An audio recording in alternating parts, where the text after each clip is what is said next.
Hi everyone, how are you? Welcome to Just for Wives. This is a Just for Wives page, Just for Wives video, and I'm so excited to be able to come on and share with you guys today. I do not have a set time to come on and do Just for Wives videos. So this is a sort of catch it when you can type of thing. But today I wanted to come on and talk with you guys about the title that you saw, what's yours is mine and what's mine is mine. And this is the mentality that so many of us go into marriage having. Wives go into marriage having it, husbands go into wives having it. But doesn't the Bible say that when two come together, we're supposed to be one flesh, two become one? Aren't we supposed to become one?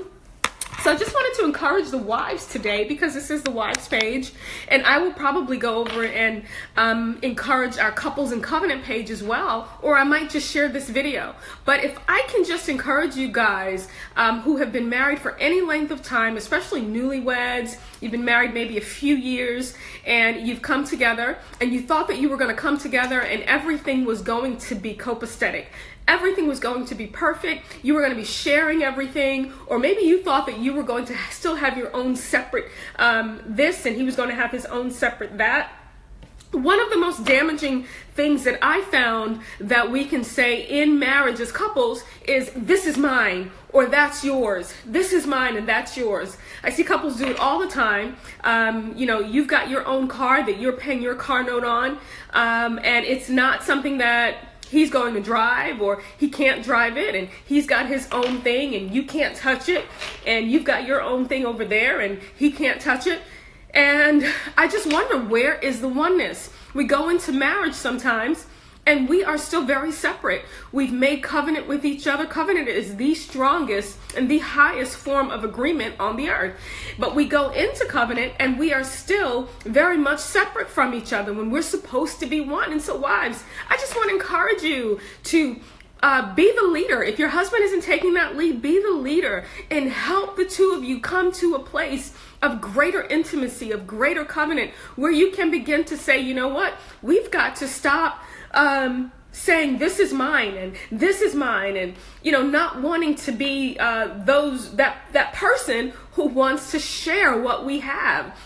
So many couples, and this is something that I guess is very individual, have separate bank accounts, separate savings accounts. Everything is separate car, separate lives. And my question to you is, what is the purpose of getting married if you're going to continue to be so separate? Why get married if you're going to have such a separate life? If you're not going to build together or trust each other to be able to build, or be trustworthy enough for that person to trust, to build with each other for a future, then what's the purpose of getting married? It's almost as if you're wasting your time trying to come together, and it's a facade of oneness, a facade of togetherness, a facade of being one, when you really aren't one. And it's a miserable existence to be in. And so I want to encourage the wives, since this is the wives page, I want to encourage you to push towards oneness. Push towards oneness with your husband. Push towards oneness. All of the things that are holding you back from becoming more one every day. It can be just not sharing what's going on in each other's lives. Being very separate about what's going on in your life, about what you're doing, and not sharing with your mate. That can be a wall, a blockage to becoming one. It can be having a separate account and doing what you want to do with your money, and not having any accountability whatsoever to your partner. Not sharing what it is you're doing, not talking about what it is you're doing, not having a plan. It can be not having a plan for your future, 5 years down the road. Where are we going to be 5 years from now, sweetheart? What are our plans for 10 years from now? How are we going to build from this point? What are we going to do with our children, over the years? What does our future look like? Come together as one. Come together as one. Have those Bible studies. Have devotional time.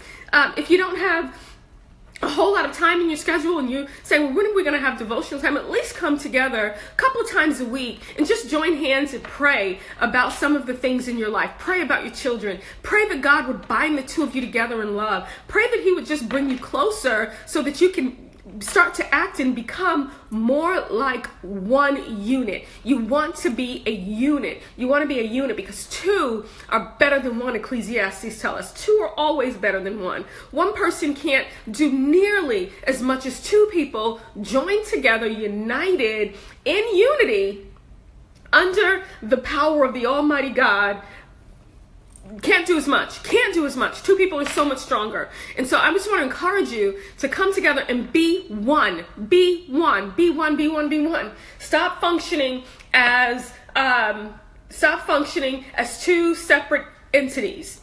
Stop functioning as two separate entities. And if you're having a hard time doing that, come together, sit down and talk about it. Communication is your foundation in your marriage. It's your foundation, and you need to be able to come together and talk about it. And if you're unable to do that, then get before somebody who can help you move to that next level in that communication process. But let's do it. Come on and be one. What's yours is mine, and what's mine is yours. Let's share this thing. Let's open up and share this thing. Let's function as a unit. Come on, ladies. I know you can do it. Encourage your husbands to do it. Encourage your husbands, push them to do it, to get to that next level of marriage, that next level of covenant. This is what covenant really is all about.